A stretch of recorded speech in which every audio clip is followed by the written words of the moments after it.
Este año fue muy retador, no solo para ti, para nosotros fue, yo diría que en una parte del año yo me atreví a decir, este es el peor año de mi vida. En una parte del año yo creo que dije, no quisiera volver la pandemia fue un paseo comparado a este año, pero el año no está terminando como comenzó. El año está terminando muy bien, estamos estrenando casa, estamos viendo cosas extraordinarias. Esta semana han pasado cosas tan bonitas, pero yo sé que para todos no ha sido un buen año. Hay personas aquí que su matrimonio pasó por crisis muy fuertes. Hay personas aquí que su matrimonio acabó. Hay personas aquí que su empresa no facturó lo que esperaban facturar para el 2024. Hay personas acá que tuvieron retos a nivel de trabajo, los sacaron de su trabajo, tuvieron retos para pagar su renta o su mortgage.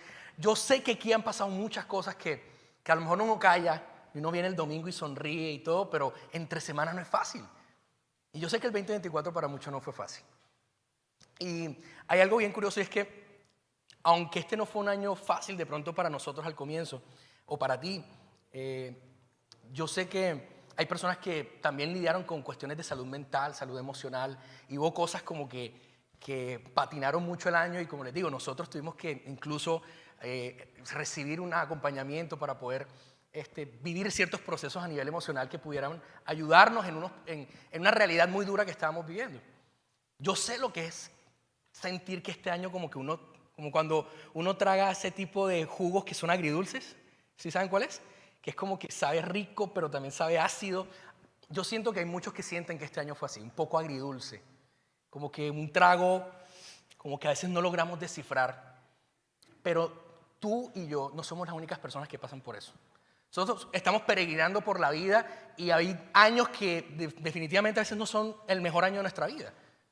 Hay años que de pronto no es el mejor, pero un mal año no quiere decir una mala vida. Y no eres el único que le pasa. Hay un grupo de personas del cual yo quiero hablar hoy, porque la Biblia es una historia de un pueblo, de un grupo de personas, al cual Dios se le decide revelar, darse a conocer. Y es la historia de la relación entre este pueblo y este Dios que se está dando a conocer. Y empiezan en un proceso que no es fácil, que yo creo que se identifica con muchas cosas que tú y yo hemos podido vivir en este 2024, que a lo mejor cosas que vivió este pueblo que se llama Israel, a lo mejor se identifican con cosas que tú atravesaste en tu vida laboral, en tu vida personal. Y siempre que hablamos de Navidad, normalmente nosotros nos vamos enseguida al momento en el que Jesús nace, ¿cierto? Normalmente nos vamos a esa historia en el pesebre y todo el tema, pero antes de Navidad sucedió algo. Y antes de Navidad, lo que sucede antes de Navidad es lo que a lo mejor tú has estado experimentando en este 2024. Esa sensación agridulce, esa cosa que tú dices, no me encaja este año ha estado como que a veces bien, a veces mal. Y antes de Navidad, antes de hablar del pesebre y hablar de todo este tema, hay una historia que nosotros necesitamos ver, porque son un ejemplo de cosas que podemos hacer y que no deberíamos hacer en estas temporadas tan complejas de la vida que a veces se vuelve, como para muchos por lo que pregunté la vez pasada, ha sido este 2024. Así que esta enseñanza se llama Antes de Navidad. ¿Cómo se llama? Yo creo que a veces lo más duro de la vida cristiana no es confiar en Dios, sino aprender a esperar en Dios. A veces lo más difícil no es creer en Dios o creerle a Dios, sino esperar y el tiempo que pasa entre el que viene una promesa de Dios y el cumplimiento de esa promesa. A veces eso es lo más duro, porque conocemos a Dios, creemos en Dios y recibimos de parte de Dios algo, pero lo que nos cuesta es esperar hasta el momento en que vemos eso cumplido. E Israel es el ejemplo perfecto de un pueblo que toma ciertas decisiones en esa transición y en esa temporada entre lo que es recibir una promesa de Dios y su cumplimiento. Y a lo mejor tu 2024 ha sido así. Tú estabas esperando muchas cosas que estaban en tu corazón, estabas emocionado, estabas con una visión clara, pero de repente no han sucedido y tú entras en esta cosa fea en el corazón, en este desespero, en esta impaciencia que nos lleva a veces a amargarnos un poco en la vida. Así que Israel es el ejemplo perfecto de lo que pasa entre la promesa de Dios y ver su promesa cumplida. Pero para eso quiero empezar hablando un poquito de ¿Qué es Israel? Entonces, aquí tengo un slide. Un slide. Un slide. Digamos todos, un slide. ¿Ya salió? No, el siguiente. Vamos un poquito. Otro slide. ¿Listo? Voy a intentar hacer esto así súper rápido y súper interesante. ¿Listo? Vamos a empezar. La historia de Israel. Quiero contarlo un poquito para que podamos entender el punto al que quiero llegar. Todo comienza con un hombre llamado Abraham. Este hombre, Dios lo llama y le dice, tú vas a tener una familia y por medio de esa familia yo le voy a dar a conocer al mundo quién soy yo. Este hombre tiene un hijo que se llama Isaac y luego tiene un hijo que se llama Jacob. Jacob un día entra en una disputa con Dios y Dios decide cambiarle el nombre porque Jacob significa engañador, mentiroso, tramposo y le pone el nombre de Israel. De este hombre decide tener muchos hijos, así como muchos de nuestros países que mi abuelo tuvo 13 hijos. Mi abuelo se parece a Jacob en eso y a cada uno le puso un nombre bíblico. Jacob decide tener hijos y tiene 12 hijos. Entonces, ahí hubo, bueno, sí, 13, pero para herramienta pedagógica, tuvo 12 hijos, de los cuales se crean y se fundan familias. Estas familias van creciendo, se fundan tribus, y esto es lo que se conoce como las 12 tribus de Israel. ¿Por qué? Porque son las 12 tribus o las 12 familias que nacieron de este hombre llamado Israel, que antes se llamaba Jacob, que es el nieto de Abraham. ¿Vamos bien? Entonces, estas familias empiezan a ubicarse en diferentes partes de la tierra prometida. Se empiezan a ubicar, a esparcir en diferentes zonas, pero estas familias también empiezan a veces a mezclarse con pueblos alrededor y empiezan a diluir un poco sus creencias. Y entonces, Dios tiene que tomar ciertas medidas para poder unificar a este pueblo. Tiempo después aparece este hombre llamado el rey David. El rey David llega y trae una unidad, trae un poder a Israel a nivel militar, a nivel político, y es digamos, el momento de crecimiento y de poder que tuvo Israel de manera impresionante. Pero este hombre tiene sus hijos y a medida que pasa el tiempo, estos hijos van separándose de aquello que su papá creía firmemente y del Dios en el que su padre creía firmemente. Eso genera que estas 12 tribus se agrupen en dos reinos. Ya no era el reino grandísimo de Israel, sino que eso se divide en dos reinos. El reino del norte, que era Israel, y el reino del sur, que se llama Judá. De ahí viene el nombre de los judíos. Entonces, pasa el tiempo y el reino del norte empieza a ser dominado por diferentes imperios y a la final termina como en el olvido. Desaparece, se mezcla con muchas cosas, pero el reino de Judá permanece y pelea y pelea y pelea y pelea por no perder aquello que su padre Abraham le fue prometido. Aquel Dios al cual Abraham escuchó y al cual Abraham siguió. Entonces Judá permanece en la lucha, en la lucha, en la lucha para no dejarse dominar.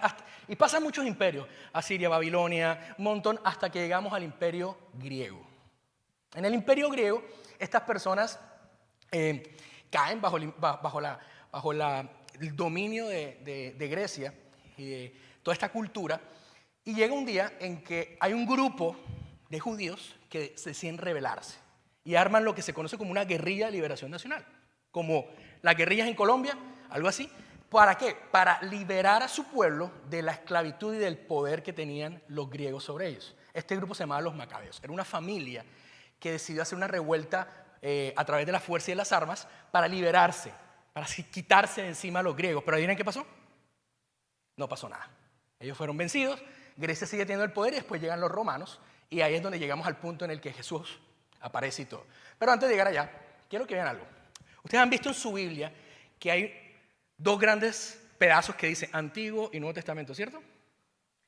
¿Se han preguntado qué hay en la mitad? ¿Nunca se han preguntado? En la mitad de esos dos hay un tiempo que se conoce como el periodo de silencio. Son 400 años en los cuales Dios no volvió a hablar. No hubo milagros, no hubo hechos sobrenaturales, no volvió a suceder algo extraordinario como venía sucediendo en el pueblo de Israel y en el pueblo de Dios a través de los años. No volvió a pasar nada. Este tema de los macabeos pasó en ese lapsus de tiempo. Pero lo interesante es que pasan 400, yo quiero que ustedes piensen eso, 400 años 400 años. Pero resulta que cuando el reino se divide y empieza a ser oprimido por diferentes naciones, ellos reciben una promesa. Aparece un hombre llamado Isaías y les dice que hay una promesa de un Salvador, de un Redentor, de alguien, de un Mesías que viene a traer la libertad definitiva a Israel. Pero desde esta promesa hasta estos 400 años ya han pasado 700 años.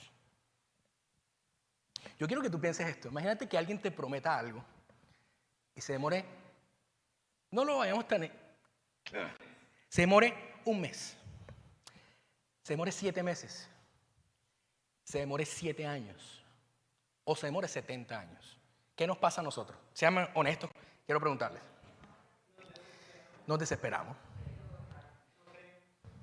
Yo quiero que pienses, son 400 años aquí, pero son 700 años donde Dios nos responde. Aparentemente, la respuesta, la promesa no aparece y cada vez la cosa parece que estuviera peor y peor y peor. Te pregunto, ¿te has sentido así? Que tú dices, pero es que, oye, y me entrego más y como que me involucro más y siento que la cosa cada vez como que va peor y peor. Y la economía y todo, y siento que mi familia y las crisis, a muchos les explotó este año muchas crisis en la cara, crisis matrimonial, crisis económica, crisis de migración, crisis de cantidad de cosas, y tú dices, pero ¿qué estoy haciendo mal? Si simplemente yo estoy esperando y creyéndole a Dios por una promesa. Yo quiero que piensen en esta gente. Fueron generaciones enteras que no vieron esa promesa cumplida. ¿Qué pasaría si nosotros duramos 400 años de no tener respuestas a una pregunta que tenemos?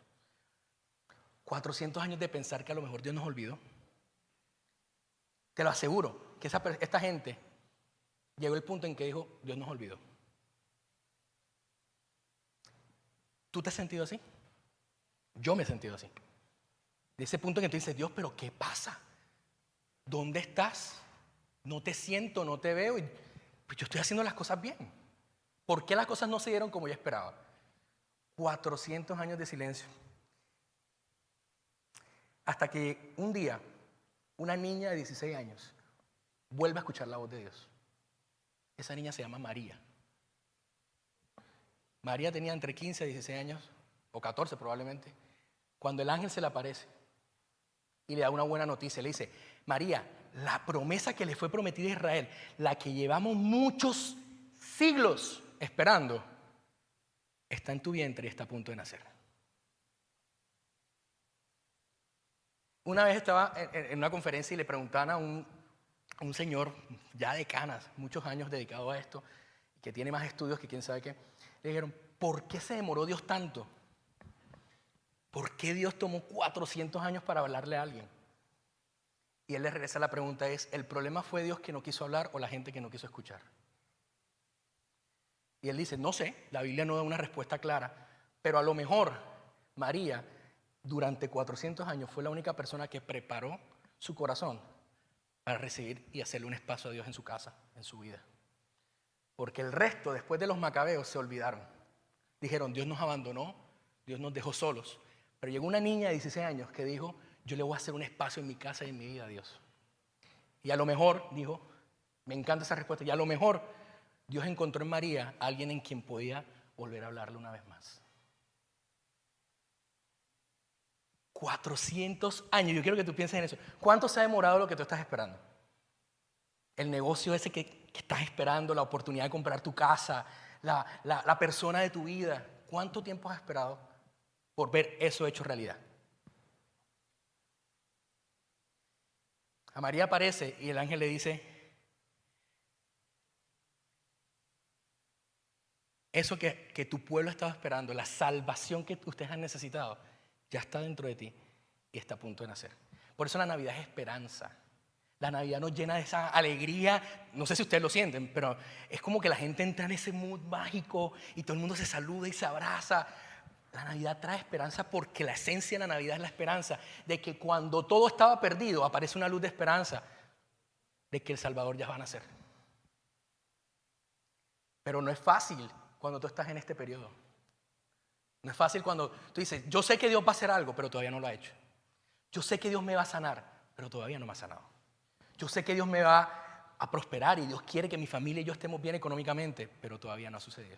Todavía estoy endeudado, todavía tengo que pagar y no me alcanza. ¿Qué hacer antes de que llegue Navidad? ¿Cómo vivir la etapa antes de que llegue la Navidad y que esa esperanza se haga tangible en un niño, en un pesebre? ¿Qué hacer en esa temporada tan difícil? Pues yo quiero empezar diciéndote qué no hacer, basado en el ejemplo de Israel. Primero, no te desesperes. Dí conmigo, no te desesperes. El mejor camino para estropear algo en tu vida es tomar decisiones desesperadas. Si ustedes analizan toda la historia que acabo de decir, de principio a fin, el gran común denominador, el gran talón de Aquiles de Israel fue tomar decisiones desesperadas. Empezando por el propio Abraham. Porque Dios le prometió a Abraham que iba a tener un hijo. Y que de ese hijo iban a ser una familia que iba a darle a conocer al mundo quién era Dios. ¿Y saben qué pasó? Abraham llegó a los 90 y pico de años y todavía no había podido tener un hijo. Y se desesperó y dijo, ok, si no es con la mujer que Dios me dio, Abraham tenía unas esclavas. Y Abraham decide echarle una manito a Dios. Y decir, ¿sabes qué? Yo no puedo esperar más. ¿Hasta qué punto mi salud me va a dar para poder engendrar un hijo? Es entendible. Tenía 90 y pico años. Y él dice, no voy a poder tener mucho tiempo. Entonces él decide acostarse con una de sus esclavas y tiene un hijo. ¿Y sabes qué es lo que le dice Dios? Abraham, eso no fue lo que yo te dije. Yo te dije que te iba a dar un hijo con tu esposa. Las consecuencias de la decisión de Abraham nos alcanzan hasta el día de hoy. Porque no sé si ustedes saben, pero la guerra palestino-israelí entre estos árabes y judíos viene porque los árabes son los descendientes de ese hijo que tuvo fuera del matrimonio de Abraham, que se llama Ismael. De Ismael viene toda la descendencia árabe y de Isaac viene toda la descendencia judía. Y los dos están peleando de quién es la tierra prometida. Una decisión de un hombre que en medio de un momento de desespero dijo, yo no puedo esperar más a Dios, yo tengo que hacer algo. Israel siempre cometió un error y fue que se desesperó y tomó acción antes de hacer lo que Dios le estaba mandando a hacer. Proverbios 1:32 al 33 dice lo siguiente: sufrirán las consecuencias de sus malas decisiones y acabarán siendo destruidos por su falta de paciencia. Pero los que esperan en mí vivirán tranquilos y en paz. No tendrán miedo del mal. Mira lo que dice Números 23:19. Dios no es un simple mortal para mentir y cambiar de parecer. ¿Acaso no cumple lo que promete ni lleva a cabo lo que dice? Dios cumple todo lo que promete. Dios me ordenó bendecir a su pueblo. Él así lo mandó y no puedo evitarlo. Dios va a cumplir. Pero a veces en el desespero, cuando estamos antes de que llegue Navidad, cuando estamos en ese periodo donde Dios todavía no lo ha hecho, nos desesperamos y es cuando tomamos malas decisiones. Dios te dice, te voy a dar tu casa, pero como el amigo se compró una casa y te dice tu asesor financiero, no es el momento, todavía no tienes las finanzas, todavía los intereses, tal. Tú dices, no, porque es que fulano se compró la casa y yo no me voy a dejar pisar los talones. Ustedes dicen, ay, eso pasa. Miami está lleno de gente que toma decisiones por la imagen pública. Por tener el carro que tiene el vecino. Porque yo no me voy a dejar pisar por el vecino. Y si el otro tiene una más grande, pues yo me compro una más grande. Y si tengo una casa de 5 y no lo necesito, no importa, pero tengo que tener una casa de 6 para que sea el que tenga la casa más grande. Son problemas de estima que queremos suplir con cosas materiales. Pero Miami está lleno de ese tipo de cosas. Gente que tiene un carrazo y no tiene con qué comer. Con qué pagar la renta. Pero entonces nosotros, queriendo alcanzar lo que Dios tiene para nosotros, nos desesperamos y tomamos decisiones equivocadas. Segundo, digan conmigo, no intentes resolver las cosas en tus propias fuerzas. ¿Saben cuál fue el error de los macabeos?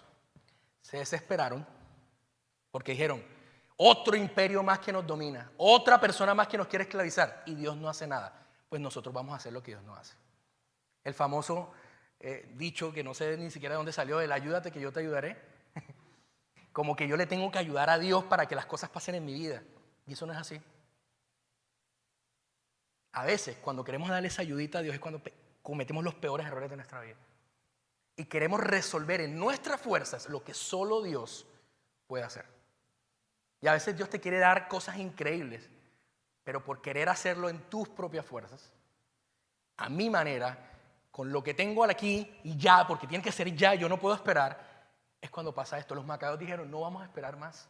Tomaron las armas y se fueron a la guerra contra Grecia y los acabaron. Los macabeos terminaron siendo una familia en la historia que masacraron, que mataron, y hasta ahí llegó. Quedó uno vivo y nadie sabe qué sucedió con él.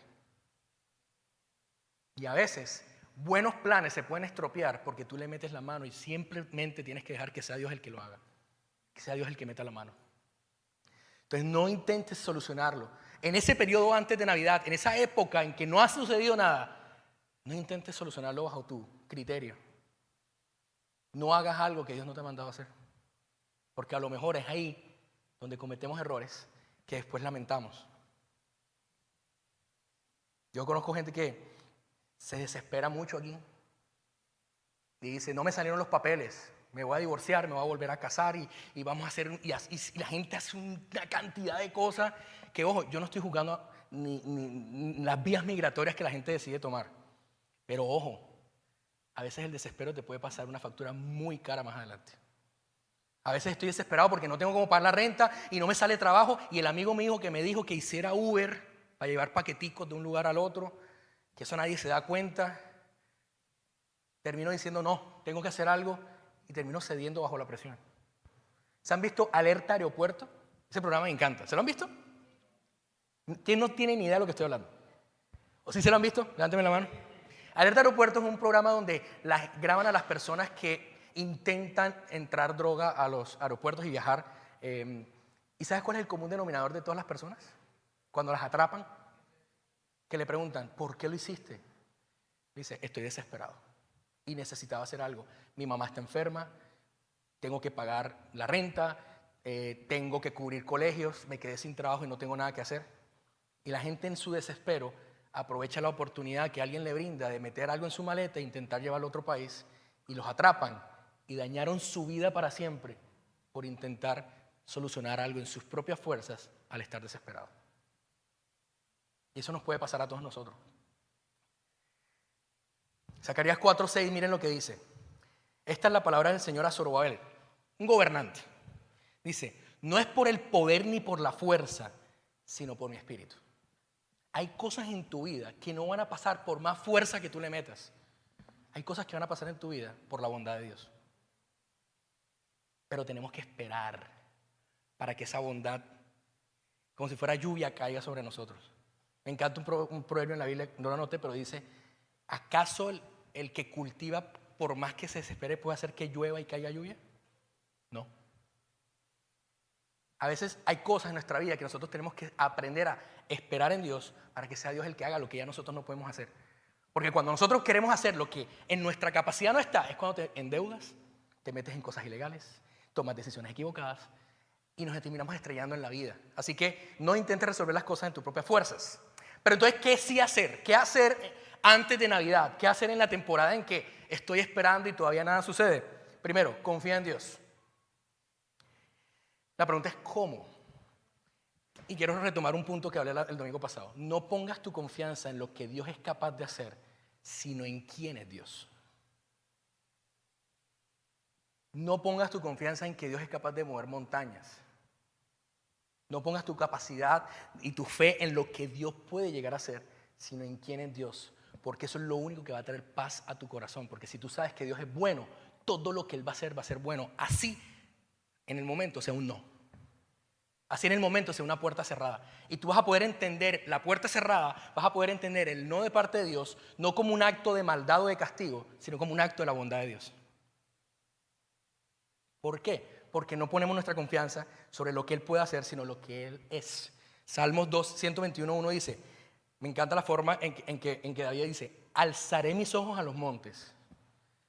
Él utiliza esta frase porque en ese momento casi que todos los lugares de adoración importantes estaban en la cima de una montaña. Y él dice, alzaré mis ojos a los montes. O sea, y se hace la pregunta, ¿de dónde vendrá mi socorro? ¿Vendrá de un sistema religioso que puede proveerme a mí algo? ¿O vendrá de la creación de Dios? O sea, porque él dice, alzaré mis ojos a los montes. O sea, Dios creó todo. Dios creó las montañas, Dios creó todo. Y él dice, ¿acaso mi ayuda vendrá del monte que creó Dios? Y él se responde y dice, mi socorro viene del Señor que hizo los cielos y la tierra. Es decir, por más impetuoso que sea eso, por más grande que todo esto sea, mi ayuda no viene de eso, mi ayuda viene del Dios que lo creó. Eso quiere decir que tu ayuda, por más grande que sea la empresa en la que trabajes, por más estable que sea, por más fuerte que sea la compañía, tu ayuda no viene de la compañía, viene del creador de los cielos y la tierra. Tu matrimonio, tu estabilidad, todo lo que en tu vida hay, no depende de lo creado, depende del creador que lo hizo todo. Eso te da paz. Porque aunque no esté recibiendo todavía lo que estoy esperando, si este Dios es bueno, puedo confiar en Él. Porque todo lo que haga va a ser una manifestación de su bondad a mi vida. Y no tengo que poner mi confianza en las cosas que Dios puede hacer, como una montaña, sino en la persona que es Dios. Porque si Dios es proveedor, aunque todavía no tenga esa provisión, yo puedo descansar en que Él va a proveer. Si Dios es restaurador, aunque mi matrimonio todavía está en crisis, yo puedo descansar en que Él va a restaurar. Así que es importante confiar en Dios, poniendo nuestra confianza en quién es Él. Números 23, 19, miren lo que dice. Lo vuelvo a repetir. Dios no es un simple mortal para mentir y cambiar de parecer. ¿Acaso no cumple lo que promete ni llega a cabo lo que dice? Dios cumple todo lo que promete. Si Dios ordenó bendecir a su pueblo, Él así lo mandó y no puedo evitarlo. ¿Por qué puedes estar tranquilo?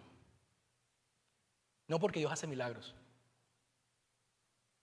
sino porque Dios tiene el poder y la capacidad para hacer mucho más de lo que tú puedes pensar o imaginar.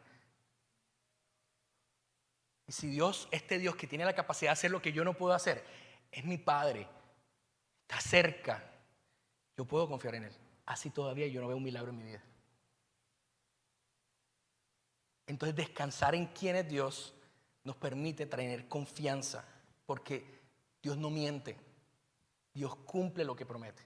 Y si Dios cumple lo que promete, yo puedo estar confiado en que aunque no lo vea en el momento, algo va a pasar y en algún momento yo lo voy a ver. Porque Dios no miente ni se arrepiente. Por eso es importante que nuestra confianza esté en quién es Dios. Segundo, ten paciencia. Gálatas 6:9 dice, no nos cansemos de hacer el bien, porque a su debido tiempo cosecharemos, si no nos damos por vencidos. Y Hebreos 12:1-2 dice, corran con paciencia la carrera que tenemos por delante. ¿Sabes qué me encanta? Que nuestro deber es esperar. Dice, corran la carrera. O sea, mi deber es correr la carrera. Aunque tengas obstáculos, aunque a veces esté cansado, pero si yo voy corriendo la carrera, yo puedo descansar en que en el camino siempre voy a encontrarme un padre que va a estar listo para ayudarme. Mi deber no es preocuparme por otras cosas, mi deber es correr la carrera. Si estás en un momento donde tu matrimonio está en crisis, tu deber es correr la carrera. Tú no eres el que vas a restaurar tu matrimonio. Tú corres la carrera para que Dios en ese proceso restaure tu matrimonio. Tú no eres el que te vas a proveer. Tú puedes estudiar 20,000 MBAs, ser magíster, doctorado. ¿Y sabes cuántos doctorados están aquí manejando Uber? No, esos son tus estudios, no es tu capacidad lo que te va a abrir y que va a hacer que las bendiciones corran. Tú corres la carrera recordando que es Dios, la fuente y el creador de todo, el que te va a suplir, el que te va a dar. Pero tenemos que tener paciencia. No nos cansemos de hacer el bien, porque a su tiempo cosecharemos si no nos damos por vencidos. Mientras nosotros corramos nuestra carrera, Dios hará el resto. Pero a veces nosotros queremos tener todo controlado, el clima. Espérate, voy a correr, entonces va a hacer mucho sol, porque si hace mucho sol me echo bloqueador. Pero no, va a llover, entonces me pongo impermeable. Brother, tu deber es correr la carrera. Llueva, truene, relampaguee, que nosotros estemos siempre corriendo hacia lo que Dios nos tiene preparado. Porque algún día, tarde o temprano, te vas a topar de frente con las promesas de Dios. Y con un Dios que ha estado abriendo camino donde no lo hay para que tu carrera llegue a su final. Tercero, prepárate. Y esto es bien importante, porque nosotros necesitamos prepararnos para recibir lo que Dios tiene para nosotros, lo que Dios nos quiere dar.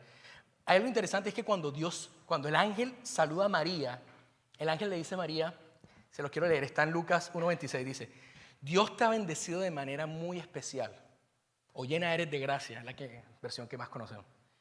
Pero me encanta esto: el Señor está contigo. ¿Sabes algo? En esa época todavía Jesús no había muerto en la cruz. Todavía no estaba el Espíritu Santo viviendo en nosotros. Que el ángel haya dicho el Señor está contigo es muy trascendental. Porque María ha tenido que preparar su vida y su corazón de una manera en que algo le llamó la atención a Dios. Algo le llamó la atención a Dios de esa niña. Que de todas las personas en el planeta fue a la que le confió criar al Salvador, tener al Salvador. A una niña que había preparado su corazón para hacerle un espacio a Dios en su vida. En una época donde ya nadie pensaba en Dios porque todos pensaban que Dios los había olvidado. Pero miren lo que es decir, el Señor está contigo.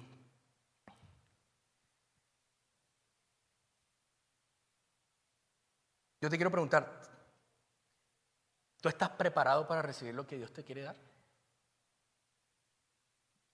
Porque me encanta que cuando el ángel se le acerca no le dice, Dios va a estar contigo. María, prepárate porque vas a hacer un parto, entonces hace esto, respiración, vas a hacer la clase de lactar. O sea, no, él le dice, Dios está contigo. No va a estar, no quiere estar, no, Dios está contigo. Y le dice, y estás encinta y vas a dar a luz al Salvador del mundo. Todos aquí estamos embarazados de algo. Propósitos, sueños, llamados, proyectos, cosas que tienes en tu corazón. La pregunta es, ¿tú estás listo para dar a luz a eso? Si Dios se te apareciera, ¿qué te diría Dios? Estoy contigo, estás a punto de darlo, o, brother, todavía no es el tiempo. ¿Tú estás listo para recibir lo que tanto estás pidiendo? ¿Quiénes son empresarios acá? Levánteme la mano. ¿Cuántos? ¿Solo 2? ¡Wow! Levánteme la mano. ¿Quiénes tienen empresas? Ok. Yo creo que todo empresario tiene el sueño, como dice la famosa canción, de hacer y facturar su primer millón. ¿Quiénes quisieran decir, hey, uno de mis sueños es facturar $1 millón con mi compañía? Ahí sí todo el mundo se emociona. ¿Solo quieren pegar en la radio para ganar? Yo te hago una pregunta y quiero ser muy honesto y no quiero sonar duro, pero quiero llegar a un punto con esto. Si no has sido fiel con los $30,000 al año, ¿cómo crees que vas a ser fiel con el $1 millón en la mano? Si no puedes administrar un presupuesto de $5,000 al mes, ¿tú crees que vas a poder administrar uno de $50,000? Si no puedes limpiar el apartamento, el efficiency en el que vives, ¿cómo le estás pidiendo a Dios una casa que va a estar llena de polvo porque nunca vas a limpiar?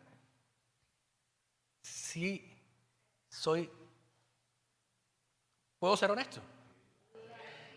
Yo siempre he escuchado gente que dice, el día en que yo me gane los 100,000, yo empiezo a diezmar, a ser generoso, yo compro la pantalla de la iglesia. Te digo la verdad, eso nunca va a pasar. Porque si tú no eres generoso con $1,000, no vas a ser generoso con $1 millón. Si te duelen $100, te van a doler $100,000.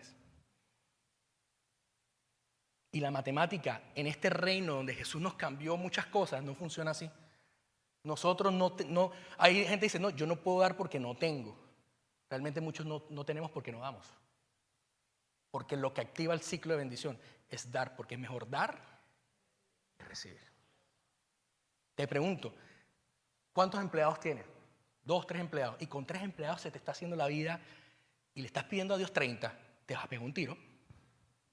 Señor, quiero más tiempo, dame más tiempo. Si con el tiempo que tienes estás que te tiras ahí de la turnpike, con más tiempo, créeme, Dios no te va a dar más de lo que tú puedes aguantar. Dios es un buen padre, pero es un padre responsable. Y yo amo a Abby. Abby es mi hija. La amo con todo mi corazón. Pero si Abby dentro de 8 años llega y me dice, papi, préstame el carro. ¿Saben qué le voy a decir? Díganlo duro, por favor. Déjenme esperar. ¿Por qué? Porque no la amo. No, porque la amo tanto que no la voy a exponer en un peligro que le quite la vida. Yo no puedo ser irresponsable. ¿Por qué pensamos que Dios puede ser diferente? A lo mejor lo que has estado pidiendo no te ha llegado, no porque Dios no te lo quiera dar, sino porque no estás preparado para recibirlo. Señor, quiero mi empresa, pero ¿cómo manejas tu tiempo? Si te doy esa empresa, pierdes tu matrimonio, pierdes a tus hijos. Tú tienes que prepararte para poder recibir lo que Dios quiere darte. Porque María preparó su corazón y un día, sin darse cuenta y sin buscarlo, aparece un ángel y le dice, tú eres la escogida y dentro de ti está el Salvador.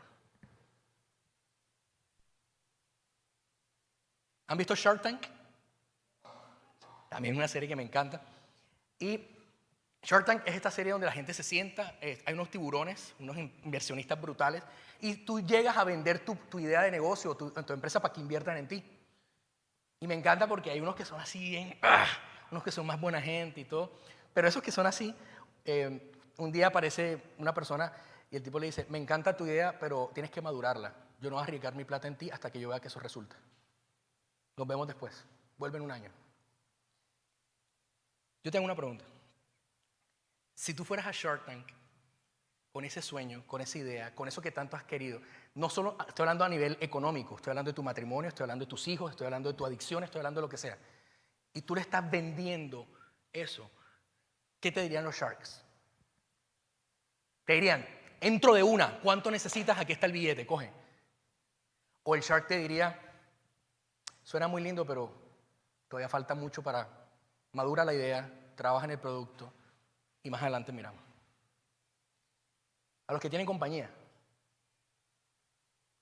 dice, necesito una inversión. Si tú fueras a Shark Tank, ¿qué pasaría? A lo mejor un Shark de estos experto en finanzas, experto en negocios, experto en dinero, te diría, no voy a arriesgar mi dinero en ti. ¿Por qué creemos que Dios nos diría que sí cuando un simple ser humano nos dice que no? Si una persona no confiaría su dinero en nosotros para un proyecto que tenemos, ¿por qué seguimos pidiéndole a Dios, dame, dame, dame, en vez de pedirle a Dios que nos prepare para tener lo necesario para poder recibir eso? Tú y yo necesitamos prepararnos. Porque a lo mejor si Dios te diera todo lo que le estás pidiendo hoy, mañana se te acaba el matrimonio, se te acaba la vida, te da un ataque de tensión, se te sube todo y hasta ahí llegaste. Dios es un buen padre, pero es un padre responsable.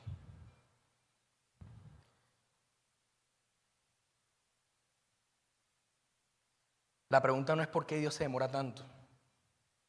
La pregunta es si tú estás preparado para recibir lo que tanto estás esperando.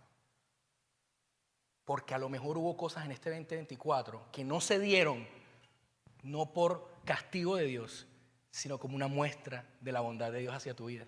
Porque donde te entregue eso, a lo mejor estarías enfermo, en crisis o quién sabe qué. Así que quiero que pienses en esas cosas que de pronto no se dieron en el 2024. Y te preguntes, Señor, ¿esto no se ha dado? A lo mejor es porque yo no estoy listo para recibirlo. Porque hay algo que me encanta, que se los quiero leer acá, que está en Efesios 2:10.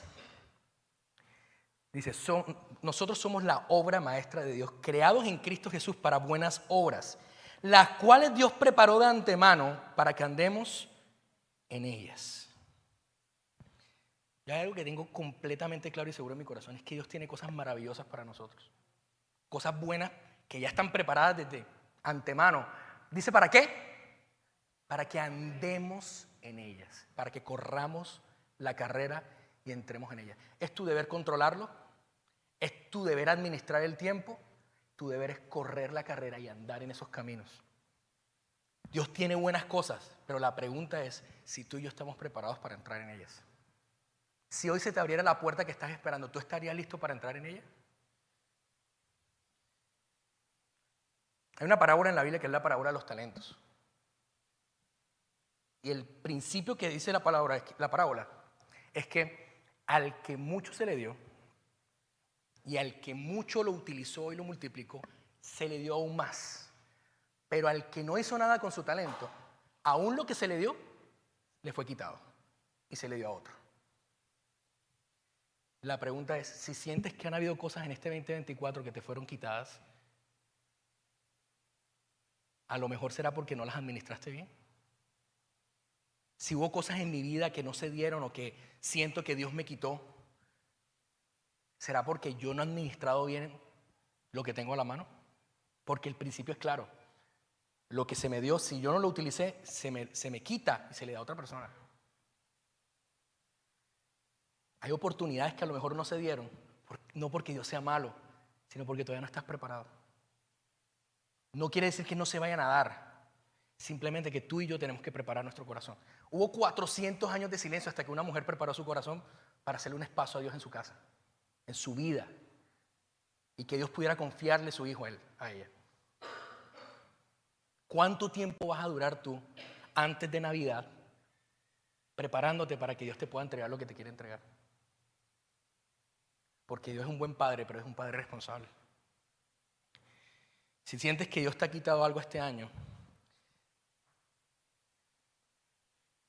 hay que replantearnos la pregunta que siempre nos hacemos. ¿Por qué, Señor, no me lo diste? Y más bien decirle a Dios, ¿qué tengo que preparar en mí para que me lo puedas entregar? Porque si entras con la misma mentalidad del 2025, ¿quieres que te diga algo? Vayas a llegar a diciembre del 2025 y vas a decir otra vez, no se dio. No lo logré. Y te repito, no es porque Dios sea malo, es porque tú y yo no estamos preparados. Así que es importante prepararnos. Dios te ama tanto que quiere darte todo lo bueno que Él tiene para ti, pero es tan responsable que no lo va a hacer si eso te va a destruir.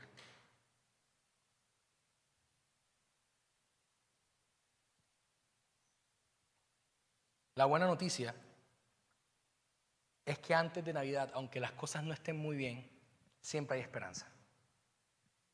Quiero leerles algo en Isaías 7:14. Dice, Isaías, esto que les estoy a punto de leer, pasó justo en el peor momento en que Israel estaba en sus crisis más horribles. Dominada, esclavizada, sin esperanza. Cuando el reino estaba dividido y los estaban esclavizando por todos lados. Isaías viene y les dice, por lo tanto, el Señor mismo les dará una señal. He aquí que la Virgen concebirá y dará luz a un hijo. Y su nombre será Emmanuel, que significa que Dios está con nosotros. Yo quiero que tú entiendas que Dios le está diciendo a ellos que aunque estén pasando el peor momento de su vida, aunque estén en la temporada donde están siendo esclavizados, están siendo torturados, donde están siendo menospreciados, Dios les está diciendo, yo no me olvido de ti.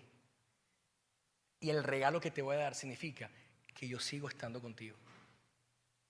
Aunque este no haya sido el mejor año, aunque esta ya no ha sido la mejor temporada, yo sigo estando contigo. Y eso es lo más importante en nuestra vida. Lo que hizo la diferencia con María es que el ángel le dijo, el Señor está contigo. Emmanuel, el Emmanuel prometido desde hace 700 años antes, ahorita se está haciendo realidad. ¿Cuál es la diferencia? Que para nosotros el Salvador ya nació. Para nosotros la esperanza no viene, la esperanza ya llegó. Y quiero que vean Lucas 2:10-11 que dice, no tengan miedo y escuchen atentamente, porque les anuncio una buena noticia que trae alegría a todo el mundo. Hoy ha nacido su Salvador.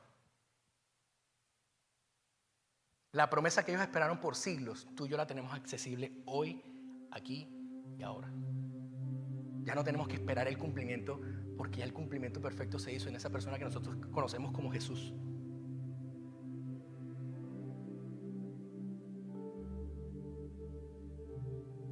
No importa si este ha sido un buen año o un mal año, todos tenemos esperanza. Emmanuel significa Dios está con nosotros. O sea, que Dios estuvo contigo cuando no tenías con qué pagar la renta. Dios estaba contigo. Dios estuvo contigo cuando tuviste que pasar por esa enfermedad. Dios estaba contigo. Pero como a veces Dios no responde como nosotros esperamos que responde, se nos duele el corazón.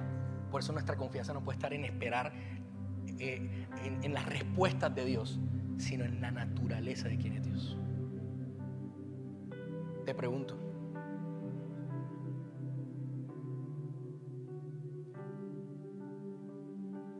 ¿cómo ves el el 2025? ¿Con esperanza o con pesimismo? Honestamente, quiero que mires hacia adentro y te lo preguntes. Quiero que te hagas esa autoevaluación. ¿Cómo ves a Dios? ¿Y cómo ves tu vida para el próximo año? La forma en que tú decidas empezar este año nuevo que viene va a marcar la diferencia. Porque ya Dios preparó todo para ti. Tú solo tienes que andar en ello. Pero tienes que ser paciente, tienes que confiar y tienes que prepararte. Hace unos meses atrás Oscar Walsh estaba entrenando porque iba a hacer una maratón. Y él tiene un problema en la rodilla, etc. Y tú por meses se estuvo preparando para poder ir y correr la carrera, creo que era un 5K si no estoy mal. Por meses yendo al gimnasio a las 5 de la mañana, cuando no quería ir al gimnasio a las 5 de la mañana, comiendo ciertas cosas que tenía que comer, entrenando, solo para que un día, el día de su carrera, él estuviera preparado para poder llegar a la meta. A lo mejor estás tan fatigado porque has intentado correr y correr y correr, pero lo has hecho todo en tus propias fuerzas. Y a lo mejor este año fue agotador, fue cansado, porque muchas de las cosas que pudiste emprender y hacer, a lo mejor fueron en tus propias fuerzas y en el desespero de poder solucionar cosas que Dios quería solucionar por ti, pero tú decidiste adelantarte. Quiero pedirte que te pongas de pie. No importa si el año fue bueno o fue malo, no importa qué tanto te equivocaste en este año, tenemos esperanza, y es porque Emmanuel está, porque Dios está con nosotros. Y mientras Dios esté con nosotros, siempre vamos a tener esperanza. Eso es lo bello de la Navidad. Hebreos 10:23, miren lo que dice: mantengámonos firmes sin titubear en la esperanza que afirmamos, porque se puede confiar en que Dios cumplirá su promesa. Antes de Navidad, esto era un desastre. Israel estaba sin esperanza. Israel estaba al punto de la extinción casi. Hasta que una niña, una adolescente, preparó su corazón para poder recibir a Dios. Es la invitación que yo te quiero hacer esta mañana. Que tú puedas tener la intención de preparar tu corazón para que Dios, ese Emmanuel que nació, ese Dios vivo que está aquí con nosotros, a nuestro favor, que está para ti, para relacionarse contigo, sea vida y realidad en tu corazón. Así que yo quiero preguntarte, a lo mejor no sé si en algún momento de tu vida has hecho esta invitación o no la has hecho, pero quisiera preguntar si hay alguien aquí en este momento que quisiera decir, ¿sabes qué? Yo quiero decirle a este Jesús que entre en mi corazón, que se haga realidad en mí. Yo quiero pedirte que pongas tu mano en el pecho.